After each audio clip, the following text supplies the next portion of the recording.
అందరికీ నమస్కారం. శ్రీ రాళ్లపల్లి అనంత కృష్ణ శర్మ గారి జీవిత చరిత్రను గురించి వివరించుకుందాం. వివరిస్తున్నవారు బాలసుబ్రహ్మణ్యం కలవలపల్లి. తెలుగు సాహిత్యపు ఆధునిక వచన శైలి నిర్మాతలలో అనంతకృష్ణ శర్మ గారు అగ్రేసరులు. విమర్శనా రీతులలో వీరు మార్గదర్శకులు. అన్నమాచార్యుల వారి కృతులను కొన్ని వందలు ఆయన స్వరపరిచి తెలుగువారికి అందించారు. వేమనపై సాధికారమైన విమర్శా గ్రంథాన్ని వెలువరించారు. సంగీత సాహిత్యాలు రెండింటిలోనూ సమస్కంధులు వారు.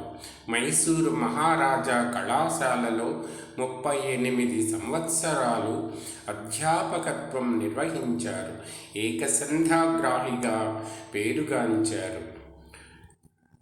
అనంతకృష్ణ శర్మ గారు 1893 సంవత్సరం జనవరి 23వ తేదీన అనంతపురం జిల్లా కంబదూరు మండలం రాళ్లపల్లి గ్రామంలో జన్మించారు. వీరి తల్లిదండ్రులు అలవేలు మంగమ్మ, కర్ణమడకల కృష్ణమాచార్యులు గారు.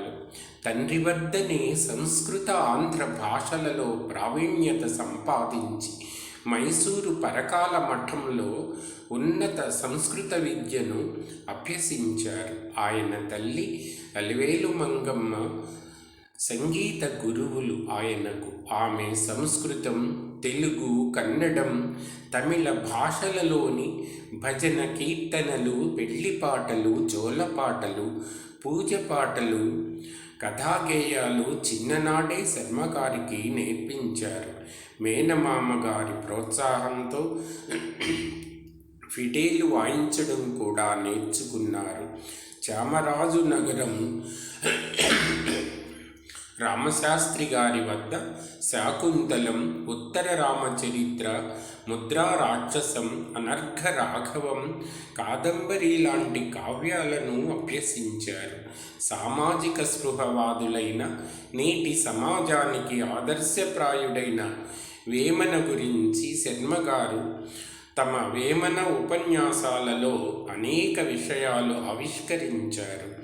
నిగమశర్మ అక్క, నాచన సోముని నవీన గుణములు, తిక్కన తీర్చిదిద్దిన సీతమ్మ, రాయలవారి రసికత అనే ఆయన వ్యాసాలు బాగా ప్రసిద్ధమైనవి. కట్టమంచి రామలింగారెడ్డి గారితో పరిచయం కలిగి వారి ఆహ్వానం మీద 1912లో మొట్టమొదటిసారిగా ఏర్పరిచిన తెలుగు పండిత పదవిని అలంకరించారు. అప్పటి నుండి తెలుగులో రచనా వ్యాసంగాలు, ఉపన్యాసాలు మొదలుపెట్టారు. కాళిదాసు రచించిన రఘువంశం ఆంధ్రీకరించారు. పెద్దతనము అను విమర్శనాత్మక వ్యాసాన్ని రాశారు. సంగీత ప్రియులైన అనంతకృష్ణ శర్మ గారు కృష్ణప్ప గారి వద్ద 4-5 సంవత్సరాలు శాస్త్రీయ సంగీతాన్ని అభ్యసించారు. తిరుమల తిరుపతి దేవస్థానం కార్యనిర్వహణ అధికారి చెలికాని అన్నారావు గారు తాళ్లపాక కవుల కీర్తనల పరిష్కరణ కార్యం నిర్వహించవలసిందిగా ఆయనను కోరారు. ఆయన 7 సంవత్సరాలు అంటే 1950 నుండి 1957 వరకు సంకీర్తనలను పరిశీలించి కొన్నింటికి స్వరకల్పన గావించి వాటి గొప్పతనాన్ని చాటారు. రేడియోకు ఆకాశవాణి అని పేరు పెట్టింది కూడా ఆయనే. రాయలసీమ సాహిత్యంలో చిరస్థాయిగా నిలిచిపోయే పెనుగొండ కొండ పాటను రాళ్లపల్లి అనంతకృష్ణ శర్మ గారు రాశారు. రాళ్లపల్లి అనంతకృష్ణ శర్మ గారు సంప్రదాయ పాండిత్యానికి, సాహిత్య విమర్శకు గొప్ప పేరు పొందిన పండితులు.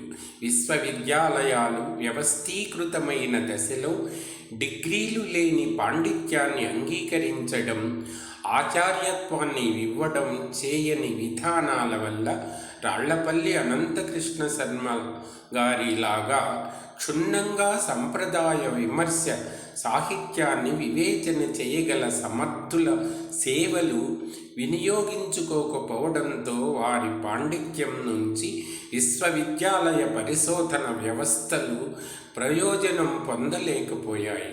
విశ్వవిద్యాలయ వ్యవస్థలోని తెలుగు సాహిత్య విమర్శల్లో ప్రామాణ్యాలు లోపించడం, సాంప్రదాయిక సంస్కృత సాహిత్య విమర్శ పద్ధతుల నుంచి ప్రయోజనం పొందకపోవడం లాంటివి పండితులు విశ్వవిద్యాలయాల్లో కొలువు కాకపోవడం వల్లనే వచ్చిందని సాహిత్య విమర్శకుల అభిప్రాయం.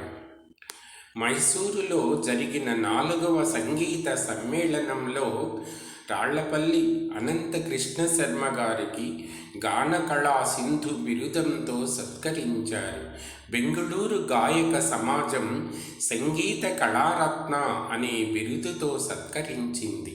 కేంద్ర సాహిత్య నాటక అకాడమీ 1970లో ఫెలోషిప్ ఇచ్చి సత్కరించింది. శ్రీ వెంకటేశ్వర విశ్వవిద్యాలయం గౌరవ డిలిట్ పట్టంతో గౌరవించింది. ఇన్ని రకాలుగా సాహిత్య సేవ, సంగీత సేవ చేసిన ఆ మహానుభావులు 1979 మార్చి 11వ తేదీన పరమపదించారు. ధన్యవాదాలు.